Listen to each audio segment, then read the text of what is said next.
Le soleil me brûle. Je frissonne. J'ai froid. Je manque d'air. J'ai soif. Ma langue colle à mon palais. Soudain, un coup de tonnerre, inattendu. Je relève la tête.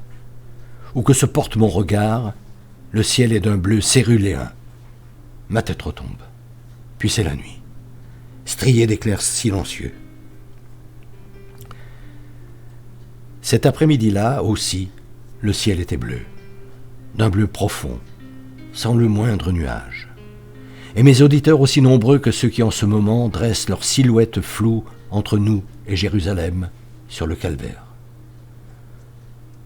Auquel le seul jeu que nous puissions offrir pour agrémenter le sinistre spectacle de nos crucifixions se compose désormais de gémissements, de pleurs et de rictus, parfois d'invectives dont on trouve encore la force de les accabler, celui d'entre nous qui n'a toujours pas accepté son sort. Au point qu'il vient même de s'en prendre à moi. « Si tu es le sauveur, sauve-toi donc, et nous avec !» « Tu ne crains donc pas Dieu ?» l'a repris notre autre compagnon d'infortune. « Nous, c'est justice. Mais lui, qu'est-ce qu'il a fait pour mériter ça ?»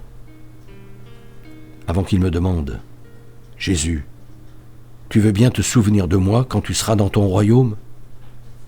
Ce frère que je viens d'apaiser en lui assurant, « Ce soir même, tu seras avec moi en paradis. » Frêles, aériennes et gracieuses, légèrement ambrées, caressées par la brise comme fait la mer quand elle clapote sur le bois des barques et qu'on attend pour remonter le filet, les herbes hautes s'enfuyaient en ondulant par vagues entre les épaules de celles et ceux qui étaient venus à l'annonce de mon passage et m'écoutaient sagement assis. Ce jour-là, parce que le champ où nous nous étions rassemblés était plat, je m'étais mis debout pour que tous me voient et m'entendent. Afin de leur montrer que Dieu est accessible, qu'il n'est pas impossible à voir, parce qu'on a coutume de le penser invisible, je les avais invités à se retourner pour regarder derrière eux un bosquet de peupliers dont la brise faisait miroiter les feuilles. À se laisser enchanter par les interpellations stridentes d'une envolée de passereaux qui filait à tire-d'aile en se poursuivant au-dessus de nos têtes. À regarder de plus près les herbes que 2 ou 3 d'entre eux venaient d'arracher et commençaient à mâchonner, pour les amener à s'arrêter sur celles et ceux à côté desquels chacun était assis. Ainsi leur avais-je fait toucher des yeux qu'il n'est pas besoin de chercher Dieu derrière les nuages, parce qu'il est présent dans tout ce qui nous entoure. Leur enseignant que s'entraîner à vivre avec cette clairvoyance-là, c'est commencer à faire sa volonté.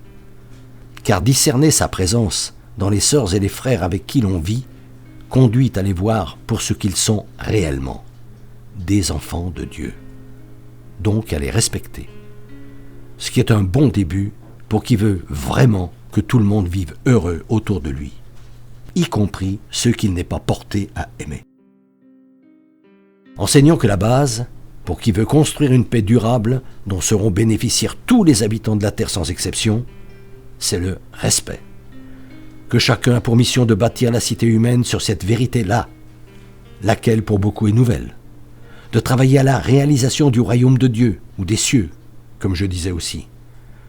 Toutes expressions que j'affectionne pour évoquer ce jour où ce ne seront plus nos petites valeurs terrestres qui serviront de mobile à nos actes, mais celles qui nous poussent à faire passer les autres en premier, les sublimes valeurs de Dieu. À force de parler pour bien expliquer cette relation vraie que nous devons avoir avec ces frères et sœurs que Dieu nous donne la chance de côtoyer chaque jour, ou qu'il met, semble-t-il, par hasard sur notre chemin, j'avais la bouche sèche. Pendant que je salivais, avalais, passais ma langue sur mes lèvres, j'ai décidé d'une pause.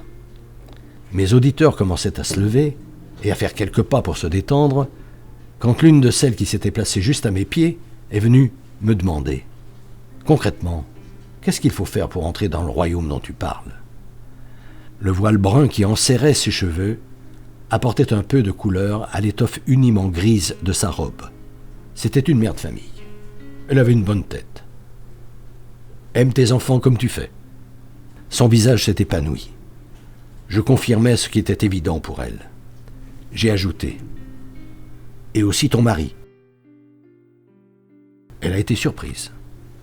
À la moue qu'elle a faite, j'ai vu qu'elle l'avait un peu oublié. J'ai renchéri. « Et tes voisines, surtout en ne disant pas de mal de celles que tu n'aimes pas. » Ceux qui l'entouraient et qui étaient en train de se lever ont éclaté de rire. Elle aussi. C'est à ce moment-là qu'un mouvement derrière moi m'a fait tourner la tête. C'était Philippe et André qui arrivaient. Un étranger les suivait. Un grec, comme on a coutume de dire. Je ne l'avais jamais vu. Tandis que nous nous serrions la main et que je me demandais en le saluant pourquoi il l'accompagnait, il m'a appris comment, pour me rencontrer, il avait d'abord dû s'adresser à Philippe, qui en avait ensuite parlé à André, avant que soit donné suite à sa requête et qu'il me l'amène. Le choc que j'ai reçu en apprenant ça, un vrai coup de poignard. Ainsi, pour me rencontrer, certains en étaient-ils réduits à entreprendre une démarche digne de celle qu'infligent aux petits les grands de ce monde. Je n'en revenais pas. Mes jambes se sont liquéfiées. J'ai soudain eu froid dans le dos, comme en ce moment où me parcourent de la tête aux pieds des frissons que je ne peux réprimer. C'est alors que j'ai su. Mon heure était venue. Était donc imminent le terme de ma mission, maintenant que j'avais révélé, dans et hors de la Palestine, quelle fraternité exigeante nous liait tous, puisque tous, nous étions les enfants de Dieu. Désormais, c'était au tour de ceux qui m'avaient suivi, et de ceux qui se mettraient dans leurs pas, d'agir pour délivrer le message de paix que le Père m'a confié. En donnant l'exemple, ainsi que je ne cesse de l'enseigner jusqu'en mes derniers instants sur cette terre, montrant qu'il ne suffit pas de parler, ou qu'aimer est autrement plus difficile que se laisser aller où le cœur incline. Ainsi, tous garderont en mémoire que ce message est d'une telle importance que j'ai accepté de lui sacrifier ma vie pour qu'il soit entendu. Sachant ce vers quoi j'allais inexorablement, et afin de ne pas les laisser orphelins quand je ne serai plus parmi eux, je leur ai donné un instrument pour leur permettre de mesurer à tout moment, de façon précise, jusqu'où le message d'amour les a pénétrés. Si quelqu'un te frappe sur la joue droite, tends-lui la gauche.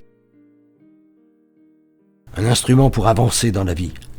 Un instrument qui, s'ils veulent bien s'en servir, les aidera à toujours garder le cap, même quand le temps sera à l'orage, qu'il y aura des coups de vent, ou qu'il soufflera en tempête comme aujourd'hui. Mais penseront-ils à l'utiliser? Oseront-ils?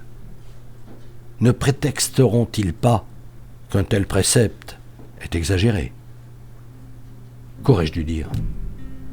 Quand Moïse a défini l'homme comme étant un être à part, composé d'un corps, d'une intelligence et d'une âme, n'était-ce pas suffisant pour comprendre que la volonté divine n'est pas du même ordre que celle des hommes, et qu'un minimum de foi est requis de la part de celui qui veut remuer cette montagne d'égoïsme et d'orgueil qu'il est lui-même?